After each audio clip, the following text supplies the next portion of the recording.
Assalamualaikum warahmatullahi wabarakatuh, Bu Yanti. Waalaikumsalam warahmatullahi wabarakatuh. Saya Lasminah CGP Angkatan 7 dari Kabupaten Trenggalek.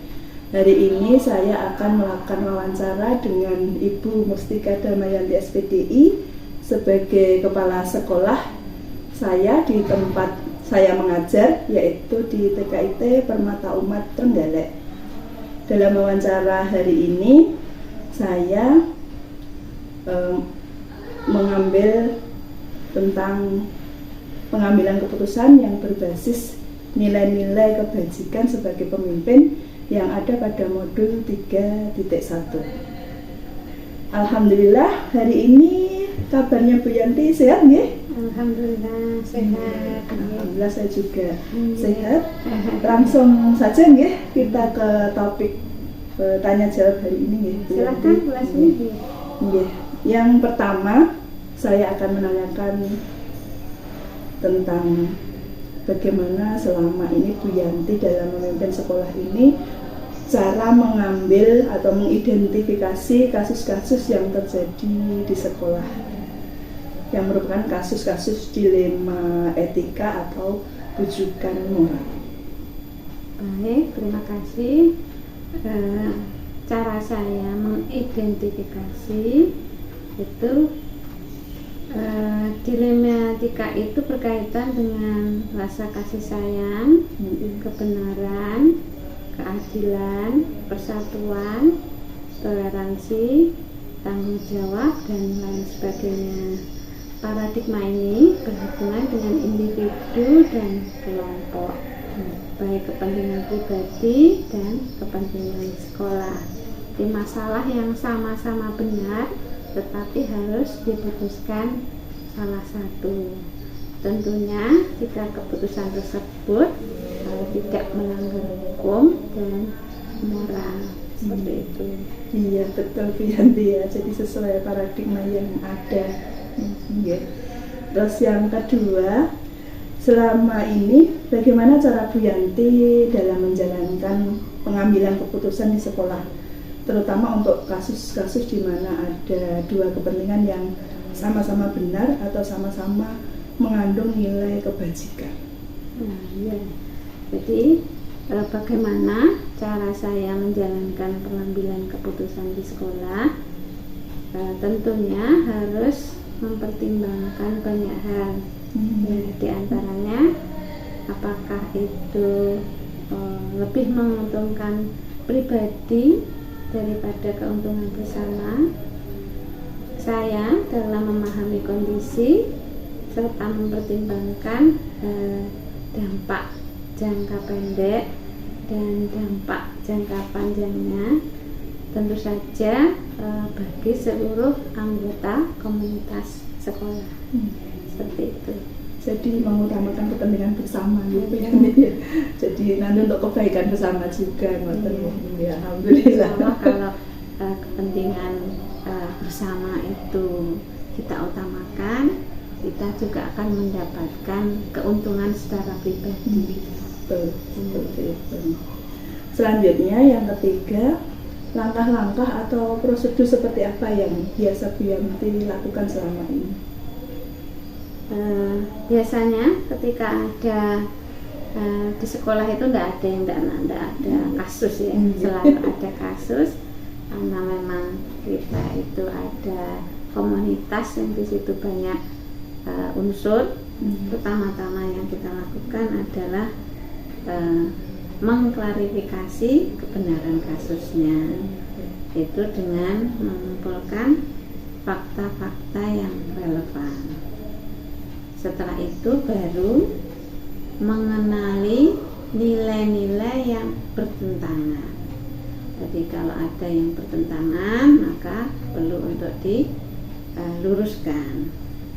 Baru kemudian kita lihat, dipastikan siapa yang terlibat dalam kasus ini atau situasi ini. Langkah berikutnya adalah menentukan benar dan salahnya. Setelah itu kita mengumpulkan lagi fakta-fakta yang dari sisi klarifikasi dari sini seperti apa, klarifikasi dari sini seperti apa. Jadi terkadang kan ada fakta yang bisa jadi ditutupi. Jadi harus dari dua sisi kita mencari data.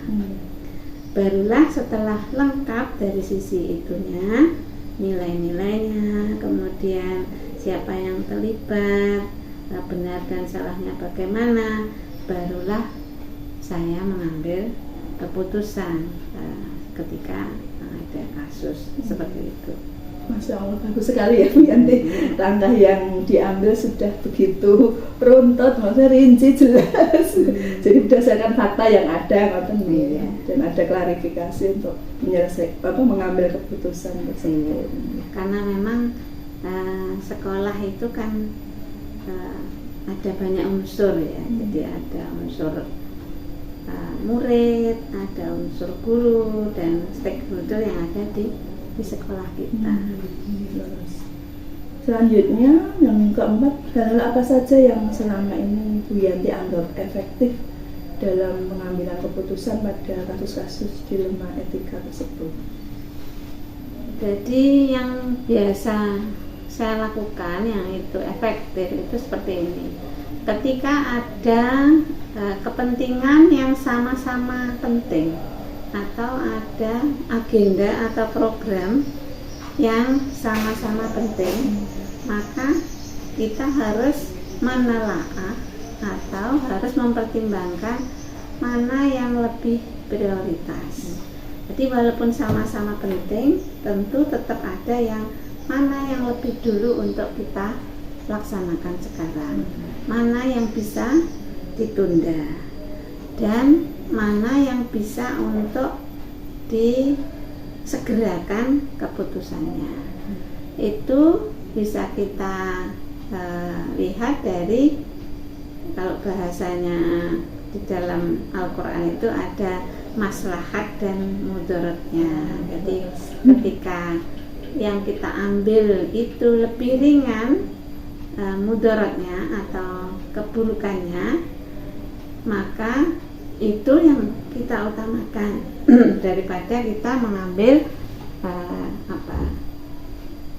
manfaatnya sedikit tapi mudaratnya atau kejelekannya banyak. Jadi kita pertimbangkan seperti itu. Selalu ada prioritas dari yang sama-sama prioritas. Berarti ada skala prioritas yang yang banyak manfaatnya daripada keburukannya. Alhamdulillah. Selanjutnya, hal apa saja yang selama ini merupakan tantangan dalam pengambilan keputusan pada kasus-kasus dilema etika tersebut? Tantangannya tentu saja saya sebagai kepala sekolah harus bisa berlaku bijaksana, tentu saja tidak tidak berat sebelah bahasanya ya, tidak memihak salah satu. Jadi harus mengayomi semua, harus adil dalam mengambil keputusan yang walaupun itu sama-sama benar. Sekali lagi, tetap walaupun sama-sama benar, tetap harus diambil salah satu, karena keputusan itu harus diambil untuk saat itu. Jadi walaupun mungkin dua-duanya itu benar, tetapi tetap harus diputuskan salah satunya, seperti itu. Jadi harus bijak dalam menentukan, sekali lagi, prioritas dalam pengambilan keputusan. Ya, alhamdulillah ya Bu Yanti. Maksudnya apa? Tantangannya, maksudnya bisa menjawab tantangan yang ada dengan belajar dari pengalaman sebelumnya. Itu ketika kita sudah seringkali memutuskan suatu keputusan, itu kan selalu ada konsekuensi. Belajar dari konsekuensi yang sudah kita lakukan lebih dahulu, itu bisa menjadikan kita untuk lebih bisa mempertimbangkan, lebih bisa untuk bijaksana dalam mengambil keputusan. Alhamdulillah. Sarankan ya Bu Yanti untuk sekarang ke yang nomor 6. Ya. Apakah Bu Yanti memiliki maksudnya sebuah tata cara atau jadwal tertentu dalam sebuah penyelesaian kasus dilema etika? Apakah langsung menyelesaikan di tempat atau memiliki sebuah jadwal untuk menyelesaikannya? Tapi bentuknya atau prosedurnya seperti apa yang Bu Yanti jalankan selama jadi ini? Kalau semacam tata kelola begitu ya. Jadi di sekolah kita seperti yang Bu Lasmi ketahui ya, kita kan punya jadwal di sana, yaitu jadwal rapat mingguan. Jadi ada hal-hal yang itu bisa diputuskan secara terjadwal, ada yang tidak terjadwal. Jadi kalau ditanyakan adakah jadwalnya dan tata kelolanya, ada. Apakah ada yang tidak terjadwal? Juga ada. Ya, jadi ketika kita memutuskan sesuatu, itu ada yang secara bertahap atau periodik untuk diputuskan, seperti yang kita biasa lakukan di rapat mingguan ya. Juga Bu Lasmi melakukannya. Ya. Ada juga yang tidak terjadwal, yang itu perlu untuk segera diambil keputusan. Jadi kalau ada kasus yang sifatnya mendadak dan perlu untuk segera diputuskan, maka itu juga segera saya putuskan saat itu juga.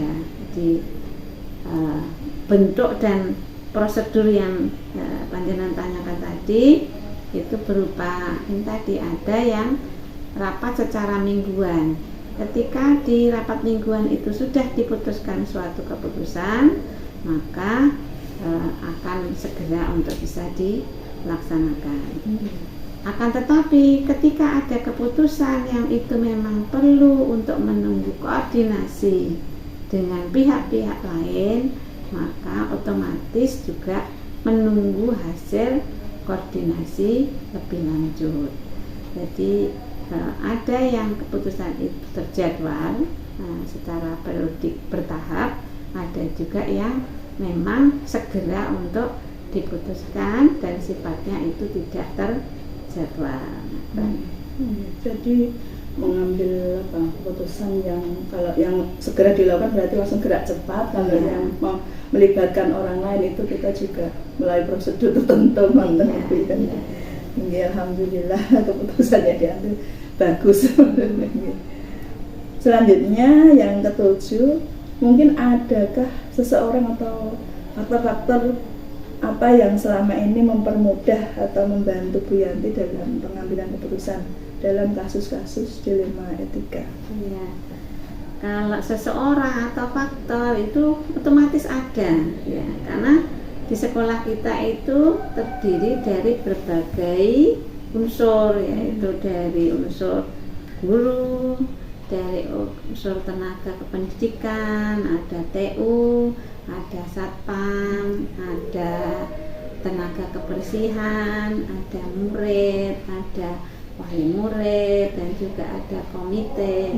Otomatis itu adalah faktor-faktor yang mempermudah bagi saya untuk bisa mengambil suatu keputusan.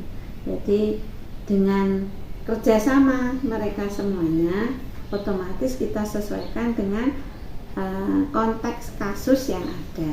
Kalau kasusnya itu membutuhkan komite, maka kita koordinasi, kolaborasi dengan komite serta wali murid. Kalau itu tidak memerlukan komite, hanya cukup kepada guru dan tenaga kependidikan yang ada di sekolah, maka cukup itu dikoordinasikan dengan mereka. Jadi disesuaikan dengan konteks kasus yang sedang terjadi. Otomatis dengan begitu akan mempermudah bagi saya untuk memutuskan suatu keputusan. jadi saling berkaitan, saling melibatkan semua unsur tadi. Iya. Dan yang terakhir mungkin ya, dari semua hal yang telah Bu Yanti sampaikan tadi ya, pembelajaran apa yang dapat dipetik dari Bu Yanti, pengalaman Bu Yanti mengambil keputusan dilema etika tersebut? Ya, jadi memang berdasarkan pengalaman sekaligus juga kejadian-kejadian yang lampau. Sebagai kepala sekolah itu kan pimpinan yang ada di lembaga ini. Jadi sesulit apapun keputusan tetap harus diambil untuk permasalahan yang sama-sama benar. Sebagai seorang pemimpin, saya perlu mendasarkan keputusan pada beberapa unsur. Di antaranya adalah bagaimana keputusan itu berpihak kepada murid.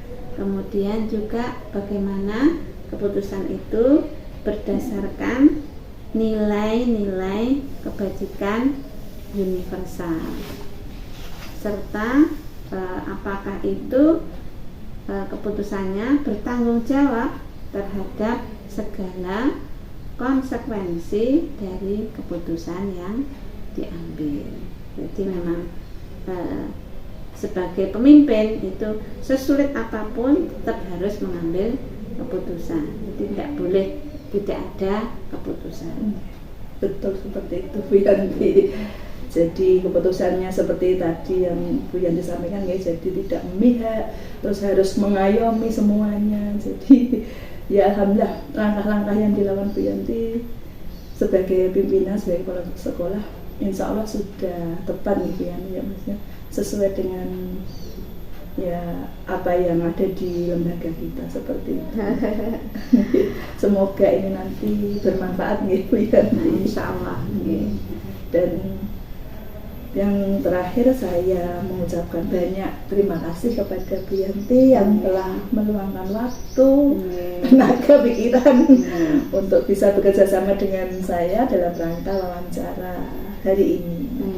Sama-sama Bu Lasmi. Jadi dengan apa yang panjenengan sampaikan di sini, ketika ada wawancara, kemudian ada program dari TKP itu, otomatis itu memberikan pengalaman baru dan juga ilmu baru buat saya sebagai kepala sekolah yang istilahnya di era sekarang itu memang harus banyak belajar dan belajar lagi seperti itu, agar kita tidak ketinggalan dengan pesatnya media sosial yang sangat berpengaruh kepada semua pihak seperti itu. Terima kasih Bu Yanti. Saya mohon pamit. Saya tutup ya. Assalamualaikum warahmatullahi wabarakatuh. Waalaikumsalam warahmatullahi wabarakatuh.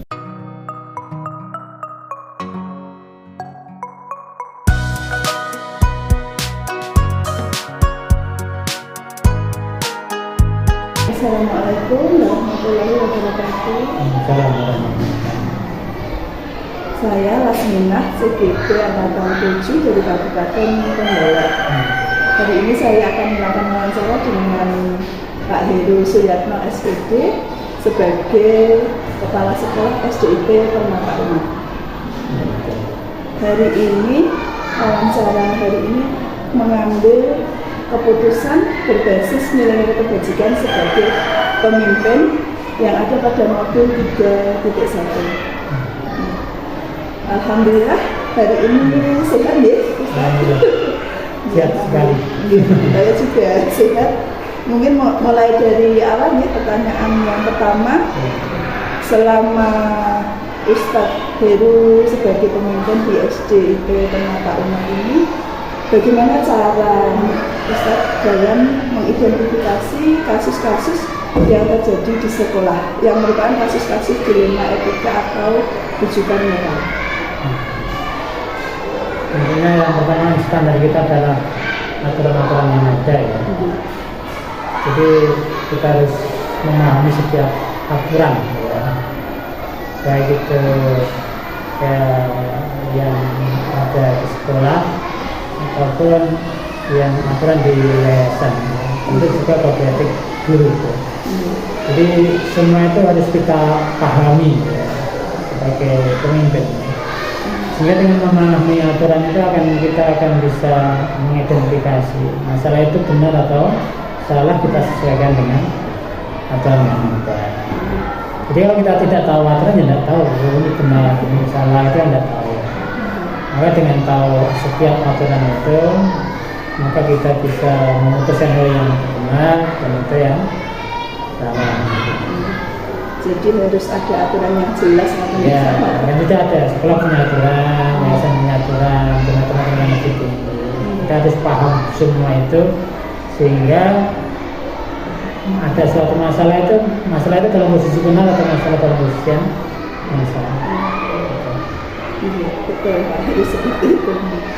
Selanjutnya, selama ini bagaimana cara Ustadz Heru dalam menjalankan pengambilan keputusan di sekolah, terutama untuk kasus-kasus di mana ada dua kepentingan yang sama-sama benar atau sama-sama mengandung nilai kebajikan?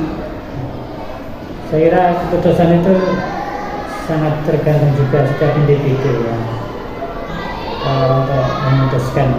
Bahkan individu pun masalah yang sama itu mungkin keputusan yang berbeda. Jadi masalahnya sama, tapi kejadian pada orang dan waktu yang berbeda juga sangat berbeda. Jadi dipengaruhi banyak hal. Dan saya kira setiap orang dalam memutuskan pun akan semakin canggih, semakin cepat manakala juga dipengaruhi pengalaman. Jadi kita bisa mengambil suatu misal pemain bola itu ya, walaupun dilatih misalnya suatu striker gitu ya, dilatih untuk bermain bola itu kan kapan dia menendang, kapan masih memegang bola itu kan sangat dipengaruhi juga. Semakin dia berpengalaman ya dalam bermain, maka dia akan tahu kapan harus menendang dan kapan harus menahan bola. Demikian juga seorang pemimpin dalam memutuskan permasalahan yang ada juga sangat dipengaruhi dengan pengalaman-pengalaman yang ada. Semakin pengalaman seseorang ada, maka akan semakin lihai dalam memutuskan suatu masalah. Termasuk dalam hal ini ya. Masalah yang sama ya belum tentu keputusannya yang sama. Karena saya pengalaman ya, saya seorang guru tidak penuh ya, izin tidak penuh, mengajar di sekolah tidak penuh. Menurut aturan kan dibolehkan begitu. Artinya guru itu mengajar tidak penuh itu juga dibolehkan. Tapi harapannya kan bagaimana memutuskan demikian? Maka saya pun salah satunya pemikiran saya pertama, dengan tidak penuhnya seorang guru tadi mempengaruhi kinerja sekolah atau tidak. Dengan ditinggalkan seperti itu berpengaruh kinerja sekolah atau tidak. Kalau tidak, ya tentu saya izinkan. Bagaimana orang itu tadi, kinerjanya bagaimana itu juga mempengaruhi. Boleh tentu kalau itu yang terjadi pada guru yang lain, saya memutuskan yang lain ya.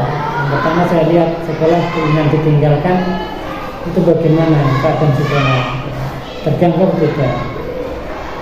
Orang itu cakap atau tidak, kalau cakap sekali dengan meninggalkan itu bagus sekali. Tentu saya akan memutuskan yang lain. Jadi saya kira setiap permasalahan itu belum tentu keputusan sama, sangat dipengaruhi kejadian-kejadian yang ada. Jadi ada beberapa faktor dan juga skill ya, pengalaman juga. Selanjutnya, langkah-langkah atau prosedur seperti apa yang biasa Ustadz Heru lakukan selama ini? Ya, yang pertama kan tentu mengidentifikasi masalahnya ya. Jadi kita tahu betul ya permasalahan yang ada, data-data yang ada kita mengenal semuanya. Tentu kita menemukan sesuatu itu perlu data-data yang ada. Jadi Jadi kita tentu yang pertama adalah menggali data ya. Menggali data yang ada sehingga bisa mendukung permasalahan yang ada. Dengan data yang lengkap tentu kita akan memutuskan keputusan yang tepat lah.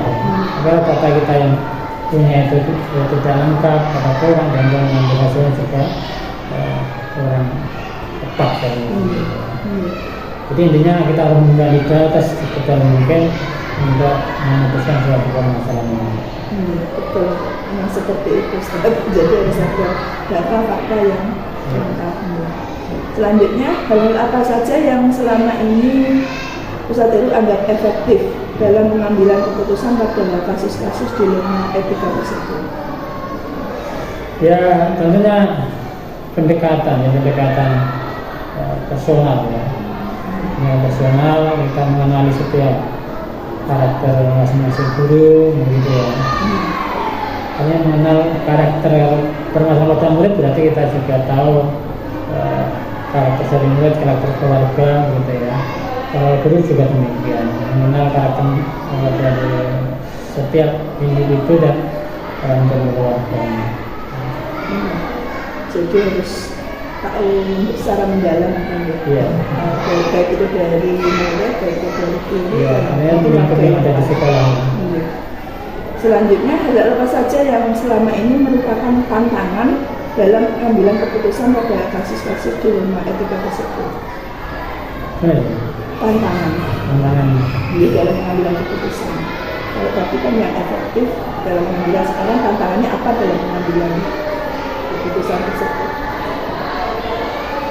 Tentunya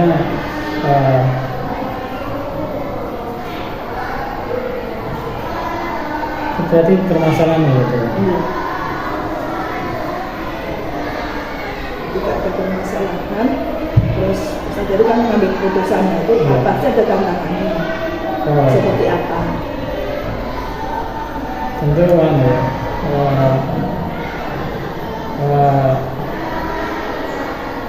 resiko ya, resiko artinya mungkin kedekatan selama ini sudah dekatan gitu ya. Artinya hubungan antara misalnya itu hubungan guru dengan saya mungkin erat, terus permasalahan itu mengenai seorang guru, maka juga di dalam rasa, di dalam diri kita, saya pun juga gimana gitu rasanya ya, itu juga iya, karena ya hanya sudah kena sudah kena masalah dan harus melakukan suatu keputusan itu juga agak tarik ulur di dalam hati. Mungkin seperti itu nih tantangan yang menjadi selanjutnya, apakah Ustadz Heru memiliki sebuah tata kelola atau jadwal nih terlebih tertentu dalam sebuah penyelesaian kasus dilema etika? Mungkin kalau ada kasus, apakah langsung menyelesaikan di tempat atau memiliki sebuah jadwal untuk menyelesaikannya? Bentuk atau prosedurnya seperti apa? Kita melihat kasusnya gitu ya, kasusnya bagaimana? Kasusnya kecil atau masalah besar gitu ya. Jadi kita mengevaluasi setiap kasus. Kalau kasusnya masalah kecil dan bisa diatasi cepat ya, maka tentu ya dengan diatasi cepat atau bahkan mungkin secara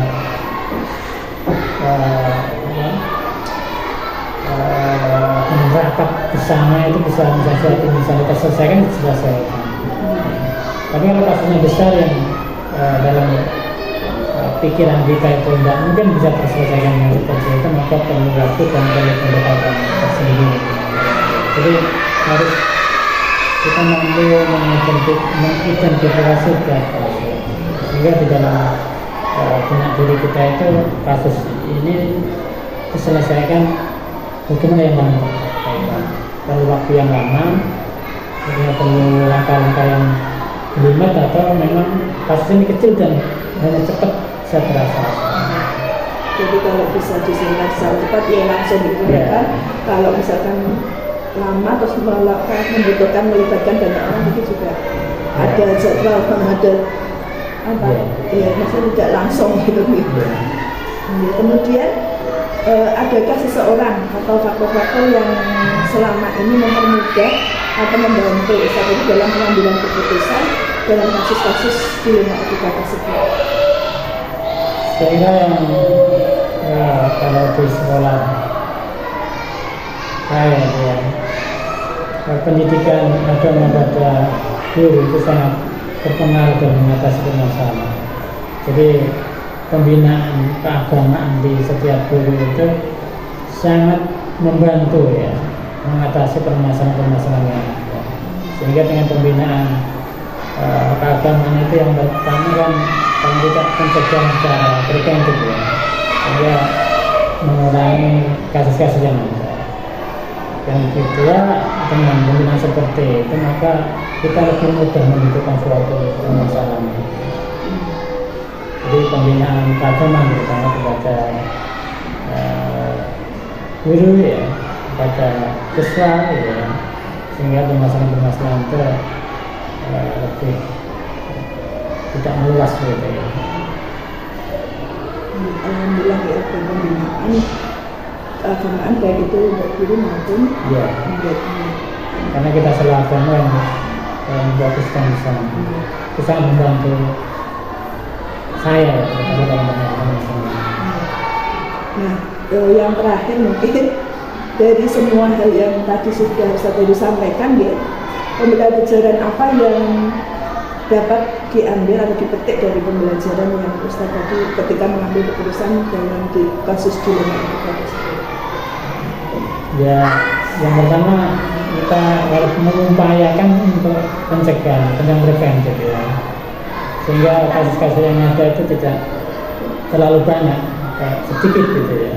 Jadi kita sebagai pemimpin bagaimana mengusahakan masalah-masalah itu tidak banyak terjadi ya. Artinya akan ibaratnya penyakit ya. Kalau kita ya persis seperti penyakit ya. Kalau kita mencegah suatu penyakit ya, maka akan tidak banyak yang berkorban ya. Tapi kalau memang benar-benar sudah terjadi gitu, maka perlu kita atasi. Tapi kalau dengan imunitas yang kuat, yang kuat, salah satunya seperti yang di sekolah kita, kalau dengan keagamaan yang ada, maka permasalahan-permasalahan itu mudah diselesaikan. Terima kasih Pak Heru atas waktunya. Semoga tanya jawab kita, wawancara kita hari ini bermanfaat untuk kita semua. Terima kasih. Saya pamit. Wassalamualaikum warahmatullahi wabarakatuh. Waalaikumsalam warahmatullahi wabarakatuh.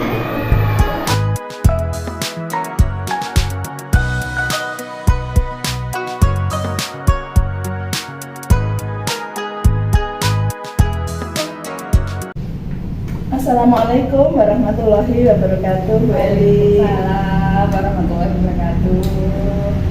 Saya Lasmina, CGP Angkatan 7 Kabupaten Trenggalek. Hari ini saya akan mewawancarai Bu Eli, SPD, sebagai Kepala TK Rejo Winangun Kabupaten Trenggalek. Dalam wawancara hari ini saya mengambil tentang pengambilan keputusan berbasis nilai-nilai kebajikan sebagai pemimpin pada modul 3.1. Alhamdulillah Bu Eli, hari ini sehat ya? Alhamdulillah sehat. Ya, alhamdulillah. Mungkin langsung ke topik saja ya. Saya mau bertanya-tanya dengan Bu Eli. Mungkin pertanyaan pertama, selama Bu Eli memimpin di TK Rejo Winangun ini, bagaimana cara Bu Eli dalam mengidentifikasi kasus-kasus yang terjadi di sekolah yang merupakan kasus-kasus dilema etika atau rujukan moral? Ya, selama saya menjadi kepala TK di Rejo Winangun tentunya banyak sekali kasus ya, Bu ya. Di antaranya yaitu dilema etika. Dimana kalau dilema etika itu kan benar vs benar. Jadi kita harus mengambil kebijakan.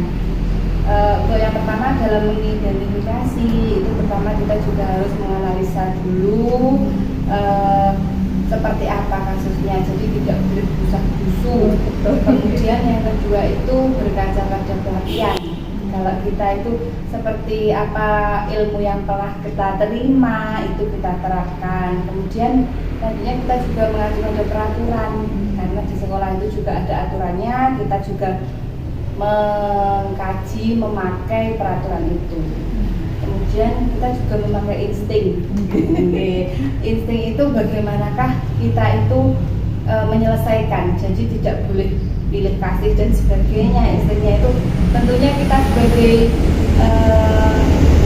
yang pemangku kebijakan yang di sini ya, mestinya itu tahu betul antara guru satu dengan yang lainnya itu seperti apa, sikap dan seperti apa itu harus tahu karakternya masing-masing. Jadi kita itu juga harus selanjutnya berbicara. Jadi intinya itu dimusyawarahkan. Harus juga berbicara, tidak boleh hanya dibatin ataupun hanya itu tidak boleh, harus berhadapan langsung seperti apa, bagaimana itu harus tahu persis seperti itu ya. Bagus Bu Eli dari caranya mengambil keputusan nih. Yang selanjutnya, selama ini bagaimana cara Bu Eli dalam menjalankan keputusan di sekolah, terutama untuk kasus-kasus di mana ada dua kepentingan nih, yang sama-sama benar atau sama-sama mengandung nilai kebajikan. Kalau mengambil keputusan itu juga harus dilihat dulu itu tadi ya. Lihat dulu, misalkan dalam hal pembuatan RPP seperti itu, satu guru bisa dengan lancar, satu guru belum begitu bisa karena karakternya kan juga beda, ada yang mengenai usia, pengalaman dan sebagainya. Nah itu kita juga tidak boleh langsung membaurkan antara A dan B, benarnya begini, satu benarnya begini, tidak bisa. Jadi kita itu juga harus keputusannya, yang satu harus membuat RPP mandiri, baru mandiri. Yang satunya juga itu kalau memang ada kendala, satunya dibantu, satunya dilepas, monggo. Yang penting ada keadilan di situ, seperti itu ya. Yang penting itu kalau tidak ada yang satu salah satu benar, tidak ada. Kalau satunya ada yang minta bantuan dan sebagainya juga harus diberikan bantuan, tidak boleh ini tugasnya mandiri, jadi harus mandiri, tidak bisa seperti itu. Jadi tidak boleh timbangannya itu juga tidak sama, meskipun sama yang namanya adil kan seperti itu. Yang namanya adil itu tidak harus sama persis seperti itu ya, seperti hanya memberikan uang saku seperti itu, seperti anak TK sama anak SMA itu dinamakan adil kan juga tidak seperti itu. Jadi seperti itu keputusan yang saya ambil. Jadi ada apa? Tidak ada memihak gitu ya? Tidak memihak. Tidak berat sebelah. Iya, tidak berat sebelah. Harus tahu karakternya seperti apa, masalahnya seperti apa. Mungkin selanjutnya Bu Eli. Ya. Pertanyaan yang ketiga, langkah-langkah atau prosedur seperti apa yang biasa Bu Eli lakukan selama ini? Langkah-langkah yang saya ambil untuk memberikan solusi ataupun menyelesaikan kasus itu, yaitu yang pertama itu mengenali dulu seperti apa, nilai-nilai yang bertentangan itu seperti apa. Jadi apakah itu benar-benar sangat fatal ataupun tidak, itu bisa kita ambil di situ. Kemudian siapa saja yang akan terlibat di situ itu juga harus kita kaji. Kemudian faktanya seperti apa, kita juga tidak boleh hanya mendengarkan satu pihak, itu juga tidak boleh. Kemudian baru kita mengadakan pengkajian yang mana yang benar salah ataupun itu mengambil jalan lintas, jalan tengah seperti itu. Betul kata yang sudah dilakukan Bu Eli. Terus selanjutnya, hal apa saja yang selama ini Bu Eli anggap efektif dalam mengambil keputusan pada kasus-kasus dilema etika? untuk yang paling efektif yang pertama yaitu mengidentifikasi dulu tadi biar tidak terjadi kesalahpahaman dan tidak berlarut-larut. Kemudian yang kedua itu cari informasi. Informasinya juga tidak sembarangan informasi ya. Kemudian setelah kita tahu informasi kita itu mencari solusinya. Solusinya juga harus tepat sekali dan itu juga perlu pertimbangan. Pertimbangannya pun juga tidak boleh berat sebelah itu tadi. Terus kemudian alternatifnya kita tentukan, baru kita mengambil tindakan seperti itu. Ya itulah tugas kepala sekolah kan. Harus jadi orang tua yang orang tua yang tidak memihak, tidak adil. Ya betul. Mungkin selanjutnya hal-hal apa saja yang selama ini merupakan tantangan dalam pengambilan keputusan pada kasus-kasus di rumah ini? Tantangannya yaitu jika kita itu menemui guru yang senior. Nah, kalau guru senior tentunya kita itu ada rasa agak harus lebih hati-hati lagi, harus lebih teliti lagi karena kita tidak mungkin yang namanya senior itu juga memang harus senior, tapi kita harus kembali lagi bahwa pemangku kebijakan itu karena di sini itu meskipun muda karena dituakan ya mau tidak mau harus punya pertimbangan sendiri, punya peraturan sendiri, namun juga tidak boleh semena-mena. Ya, jadi meskipun dilihat itu belum begitu benar, itu juga harus disampaikan, harus dengan hati-hati tadi. Jadi kita juga tidak boleh minder, tapi juga tidak boleh melonjak. Seperti itu. Saling menghormati. Iya, saling menghormati. Jadi tantangannya ya itu tadi, kalau ada yang lebih senior itu agak gimana gitu. Nggak bisa loss. Iya, nggak bisa loss. Harus lebih pokoknya. Ya lebih hati-hati. Iya, lebih hati-hati. Semoga itu nanti tidak menjadi tantangan yang serius. Semoga tidak menjadi tantangan serius. Selanjutnya, apakah Bu Eli memiliki suatu tata kelola atau jadwal tertentu dalam sebuah penyelesaian kasus dilema etika? Apakah misalkan ada masalah langsung diselesaikan di tempat atau memiliki sebuah jadwal untuk menyelesaikannya? Untuk atau prosedurnya seperti apa? Kalau penyelesaian itu tergantung gerak tidaknya. Kalaupun memang harus diperlukan untuk diselesaikan hari itu juga harus diselesaikan. Tapi kalau memang memerlukan informasi ataupun apa yang harus kita pertimbangkan, itu kita membuat jadwal. Jadi kita selesaikan, kita musyawarahkan di lain waktu, tidak hari itu, karena kalau hari itu juga mungkin belum valid gitu ya. Terus kalau memang urgent itu harus memang langsung seperti itu. Jadi kalau ada yang bisa langsung diselesaikan langsung ya, tidak usah menunda. Tidak usah menunda. Tapi kalau misalkan ada yang perlu diselesaikan atau melibatkan banyak orang, harus ada jadwal seperti itu. Biar nanti keputusannya bagus dan tepat. Iya, betul sekali. Untuk pertanyaan selanjutnya, adakah seseorang atau faktor-faktor apa yang selama ini mempermudah atau membantu Bu Eli ketika mengambil keputusan terkait kasus-kasus dilema etika? Dalam hal dilema etika, memang ada seseorang yang mungkin bisa membantu, yaitu yang pertama itu teman, yang itu bisa. Kemudian orang yang berpengalaman itu sangat berpengaruh sekali. Kalau beliau yang berpengalaman, kemudian saya menceritakan seperti ini, itu akan muncul solusi. Jadi, tapi kalaupun kita itu tidak menemukan beliau-beliaunya, seperti itu ya.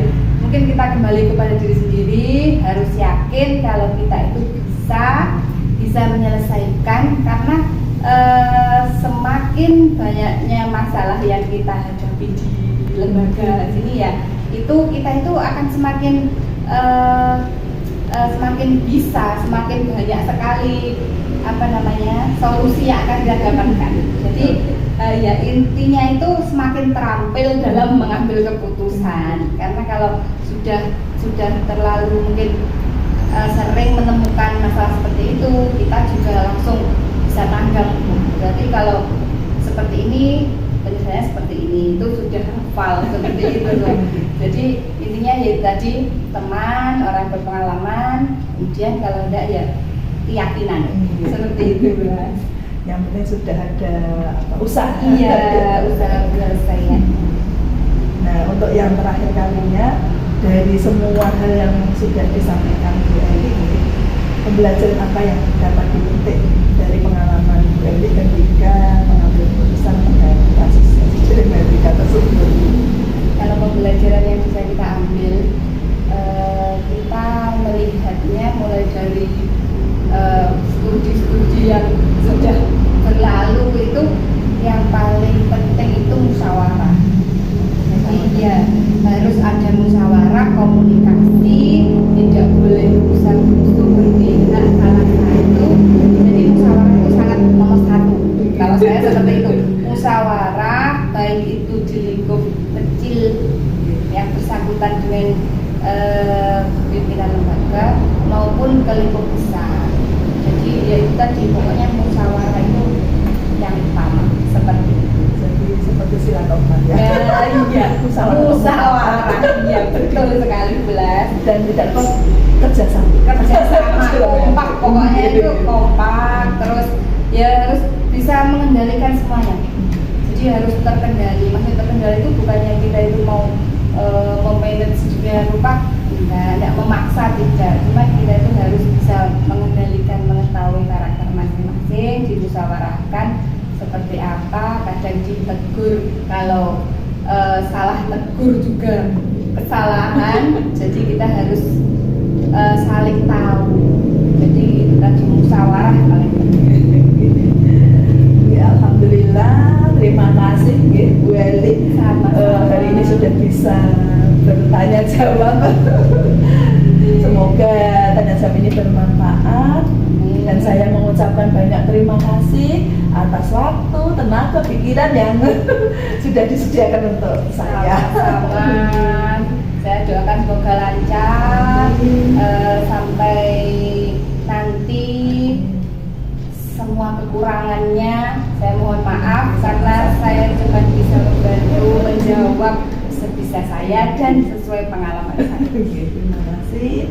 Saya mohon pamit. Wassalamualaikum warahmatullahi wabarakatuh. Waalaikumsalam warahmatullahi wabarakatuh.